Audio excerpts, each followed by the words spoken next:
Olá, está começando o programa Concerto de Ideias de hoje. Obrigada pela sua companhia e muito obrigada pelo seu carinho. Obrigada também pelos seus contatos. Você que tem entrado em contato conosco por meio das redes sociais, muito obrigada. A sua opinião, a sua sugestão, os seus comentários são sempre muito bem-vindos porque nos ajudam a fazer o programa cada vez melhor para você que nos acompanha. E se você ainda não teve a oportunidade de conversar conosco por meio das redes sociais, vai lá agora então, olha só. Os endereços aparecem aí no seu vídeo. Manda pra gente então a sua sugestão de assunto para ser discutido aqui no Concerto de Ideias, que nós ficaremos muito felizes em receber a sua sugestão. No programa de hoje nós vamos falar de um assunto muito interessante e bastante atual, que tem aí ocupado espaço na mídia, ocupado espaço nos jornais, nos programas de TV e de rádio também, que é a questão dos refugiados. Mas quem são esses refugiados? De onde eles vêm? E por que eles saem dos seus países? Você vai acompanhar as respostas para essas e outras perguntas nessa reportagem especial que eu te convido para assistir agora. De acordo com o CONARE, Comitê Nacional para os Refugiados, o Brasil, em abril de 2016, possuía quase 9 mil refugiados de 79 países. Os principais grupos são da Síria, Angola, Colômbia, República Democrática do Congo e Palestina. Nos últimos 5 anos, o número total de solicitações de refúgio aumentou quase 3.000%. De 966 solicitações em 2010, foram 28.670 em 2015. Devido à guerra na Síria, que já provocou mais de 5 milhões de refugiados, a pior crise humanitária dos últimos 70 anos, o governo brasileiro liberou em 2013 um visto especial às pessoas afetadas pelo conflito sírio.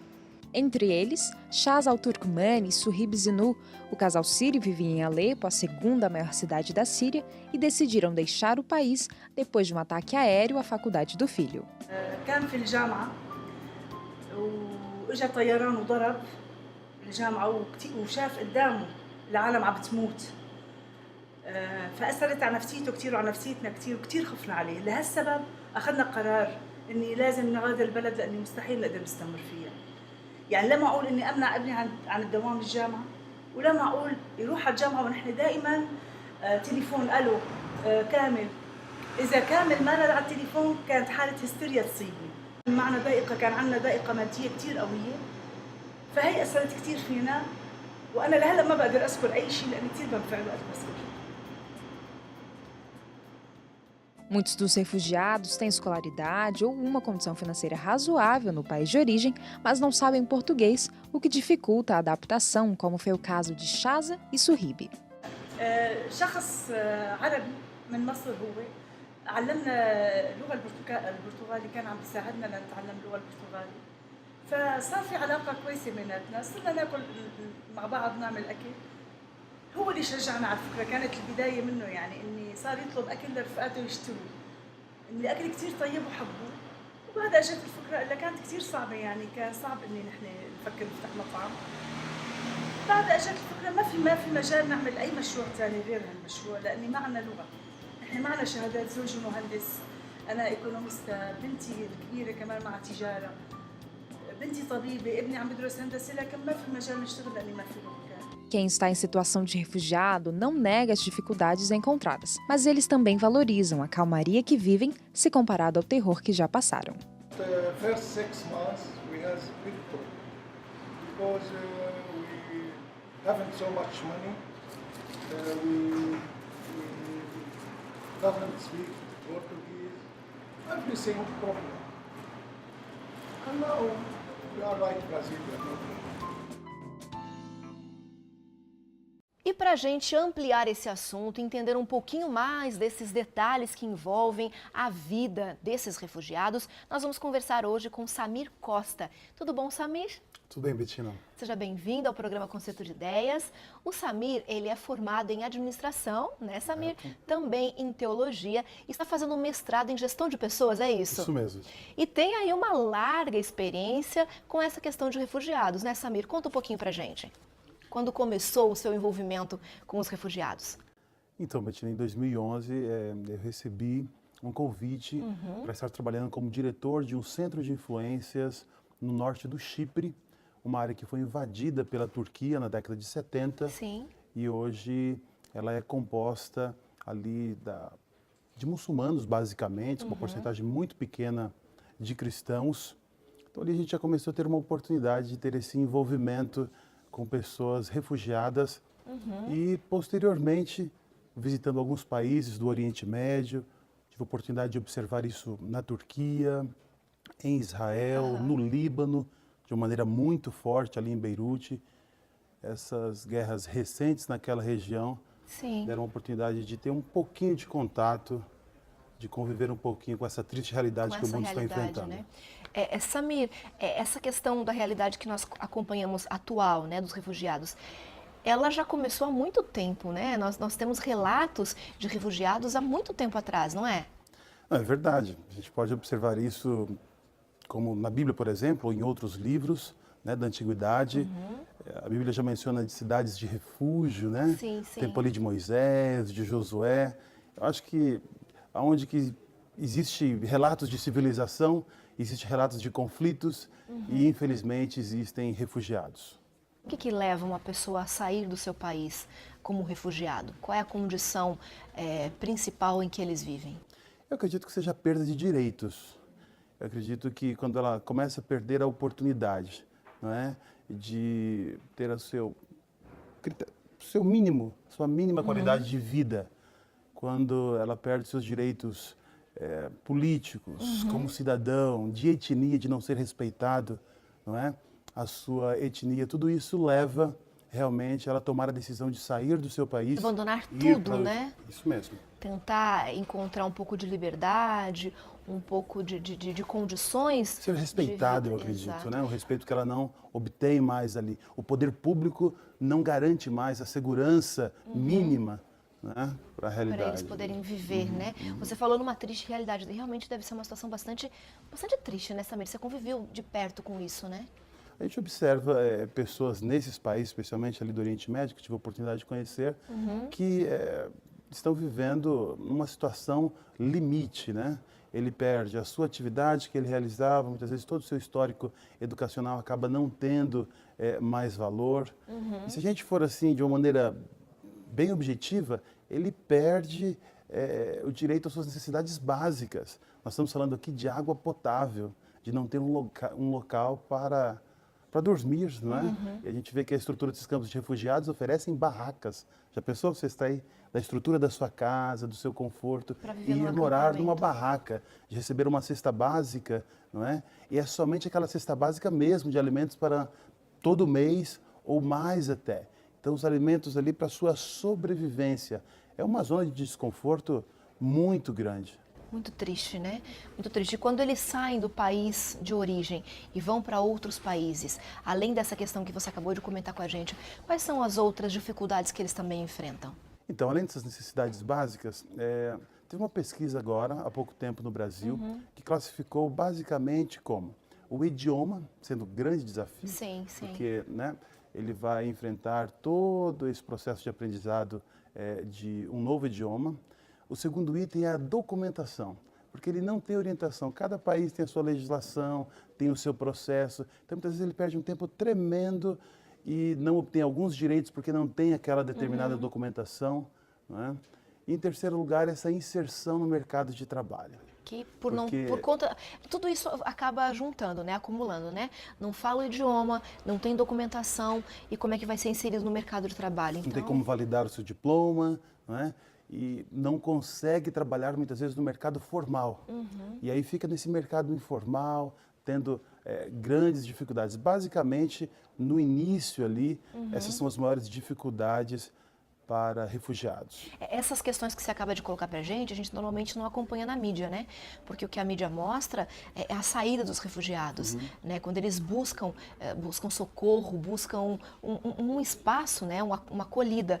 Mas como é a vida, o dia a dia da vida de um refugiado, a gente normalmente não consegue acompanhar e não tem notícias disso, né? E essas realidades que você acaba de colocar pra gente são realmente preocupantes, né? Como que os países se preparam para receber esses refugiados? Não existe esse preparo? Eu acredito, Betina, que existe sim esse preparo. A gente consegue ver a Convenção 1951 da ONU sobre esse cuidado, os direitos ali dos refugiados, os países que se abriram, e o Brasil se inclui desde esse tratado em 51. Aham. mas o volume, não é? Ultimamente a gente vamos falar aqui um pouquinho de números. Sim. Na década passada, a gente tinha uma média de 22 milhões de refugiados. Hoje nós estamos chegando, 10 anos depois, a 60 milhões. Nossa. Já passou de 60 milhões de refugiados. Então, é um volume muito grande de pessoas que, por mais que esse país que está recebendo, ele não consegue gerenciar isso. Então, ele acaba limitando esses direitos. E aí vem os campos de refugiados. Tem que limitar uma área geográfica para que eles possam ficar ali.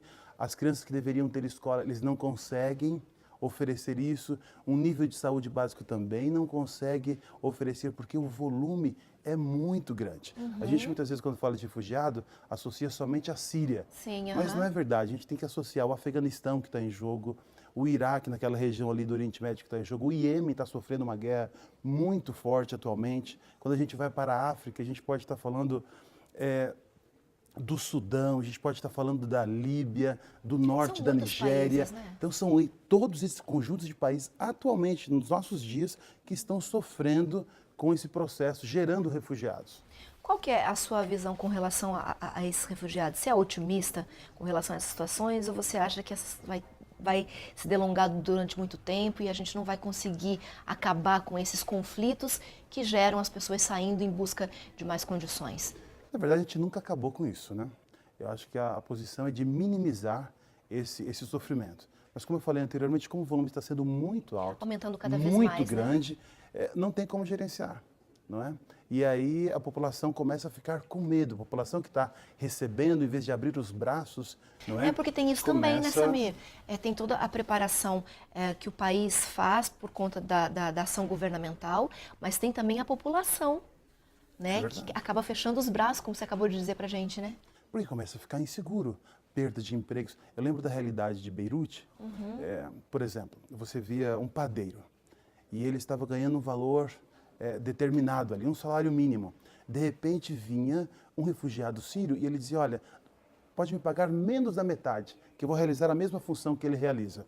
Hoje, a realidade do Líbano, ele existe uma população de refugiados superior à população do país do Líbano. Então, você imagina o impacto na economia, o impacto social, cultural, a perda de valores, e isso realmente acaba gerando, quem sabe, uma guerra informal, não é? Entre os refugiados e a própria população Infelizmente. local, que fica bastante difícil de controlar isso, Sim, né? pelo volume. Mas existem pessoas motivadas e empenhadas em auxiliar o poder público, né? E criando organizações não governamentais, criando instituições para poder amenizar um pouquinho esse problema, esses impactos, tanto nos refugiados que chegam ao país, né, quanto nas realidades que eles vivem no país deles. Você está coordenando uma agência mundial, né, Samir? Verdade. Qual é essa agência? A agência é a AFM, uma sigla em inglês, Adventist Frontier Mission. Sim. Ela já existe há mais de 30 anos, iniciou ali nos Estados Unidos, depois teve uma extensão para o Canadá, para a África do Sul e agora está chegando ao Brasil. É uma agência que tem por objetivo enviar as pessoas para essa realidade. A realidade da janela 1040, que é uma região ali do mundo que a gente pode explicar posteriormente, mas para esses países, ela está realmente ligada a essas zonas de guerra, se a gente pode chamar assim. Ok, que prepara e envia missionários. Correto. A gente vai falar um Pessoas- pouquinho tá sobre bom, isso vamos daqui a conversar. pouco, depois do intervalo, para a gente conhecer um pouquinho mais sobre essa agência que prepara, capacita missionários e os envia, né, para o campo, para as cidades, para os países onde há necessidade de ajuda, para tentar amenizar um pouquinho o problema dessas pessoas que sofrem tanto. Então, não saia daí, que a gente já volta para continuar a nossa conversa.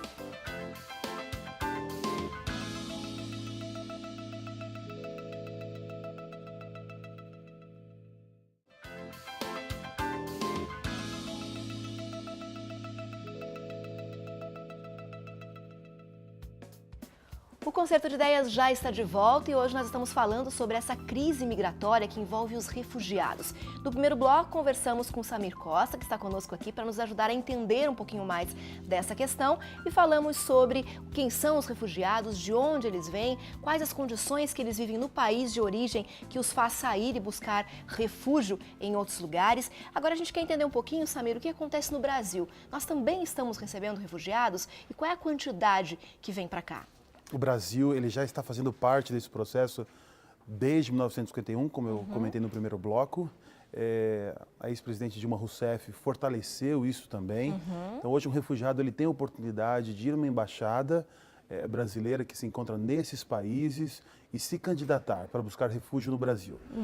E nós recebemos aí o maior índice nos últimos anos, claro, especialmente dos sírios que estão envolvidos, né, com essa guerra tão difícil, com o Estado Islâmico ali, mas também nós estamos, assim, uma soma geral em torno de 7.700 refugiados em 2015, sendo eles sírios, na sua maior parte, angolanos, colombianos, interessante essa porcentagem, e os haitianos, que a gente teve aí alguns anos atrás até o apoio do Brasil também na guerra do Haiti.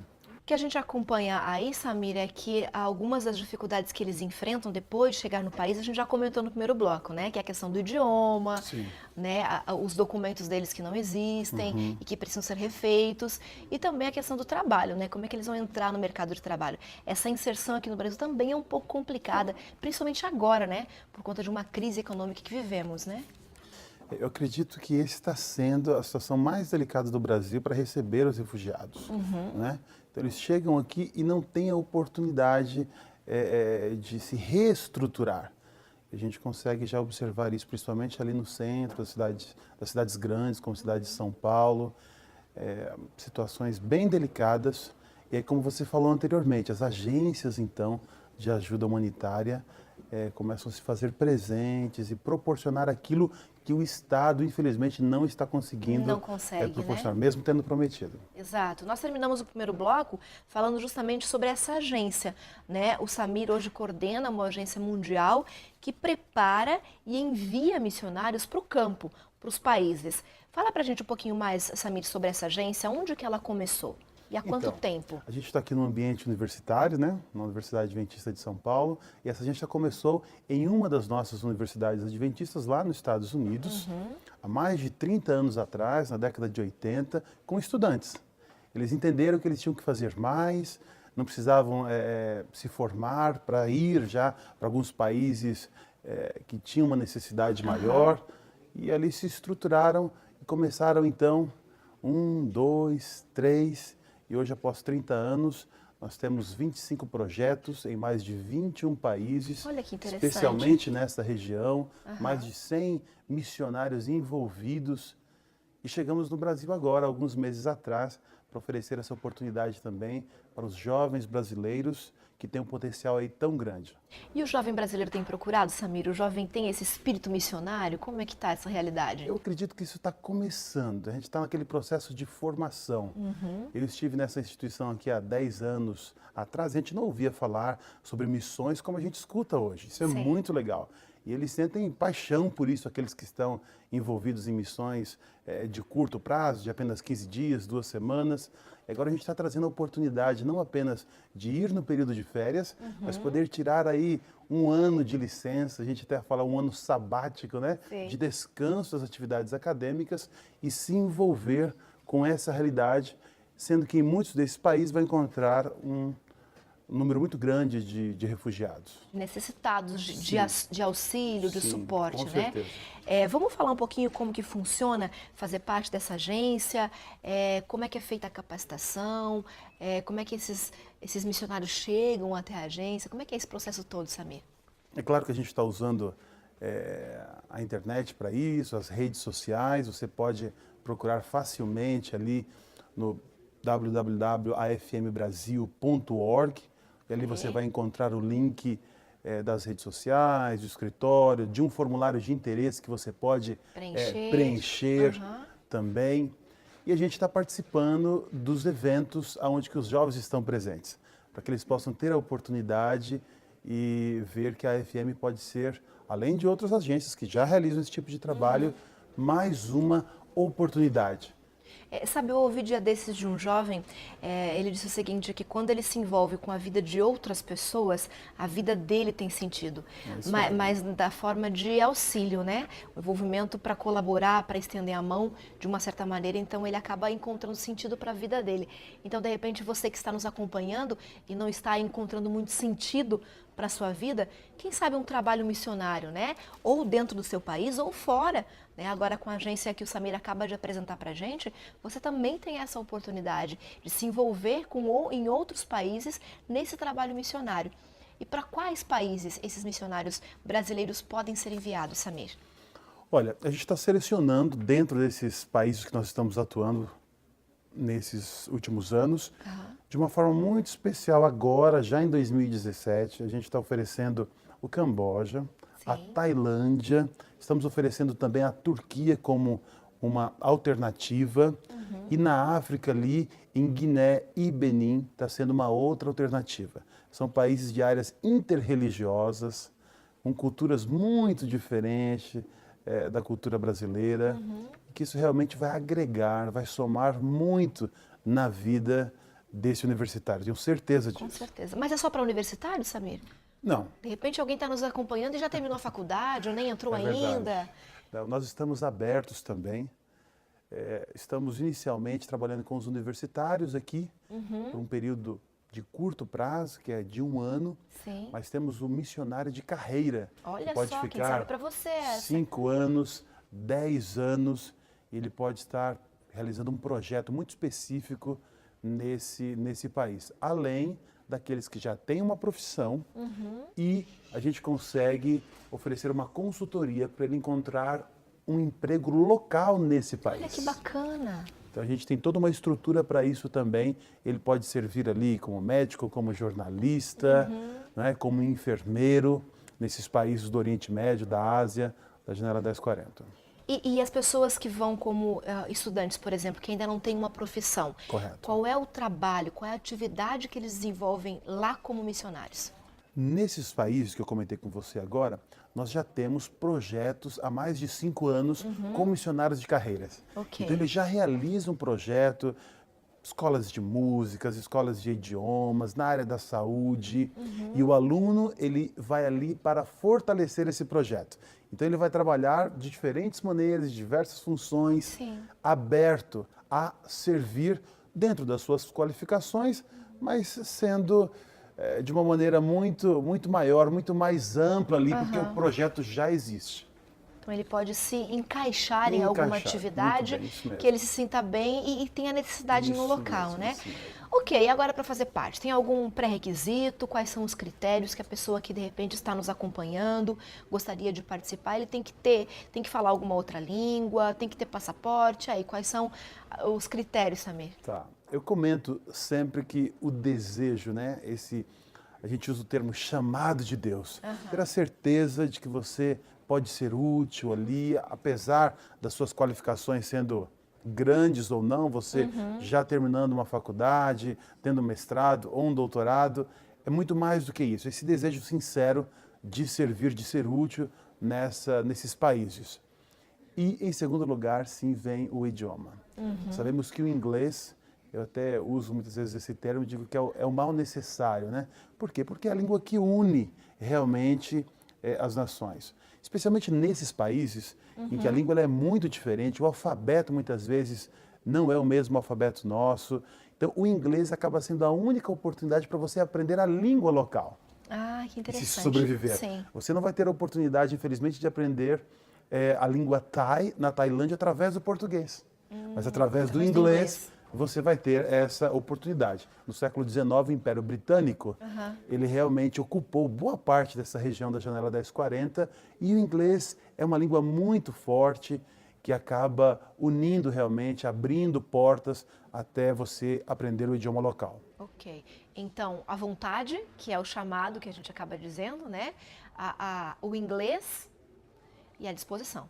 O passaporte, o visto, nós temos São aí a documentos, vantagem, né? como brasileiros, de termos facilidades para esse país. O Brasil é um país de excelentes relações internacionais, então a gente não vê muitas dificuldades nesse aspecto, o cidadão brasileiro Sim, de não se tem envolver grandes com dificuldades, né? missão. Não temos. Ok, repete pra gente o site, pra gente poder deixar gravadinho para quem está nos Vamos lá. acompanhando. Obrigado. afmbrasil.org. www.afmbrasil.org. Ok. Samir, obrigada pela sua participação Prazer aqui. foi meu. Obrigada por nos ajudar a entender um pouquinho mais esse universo que envolve os refugiados e nos apresentar uma alternativa para auxiliá-los também.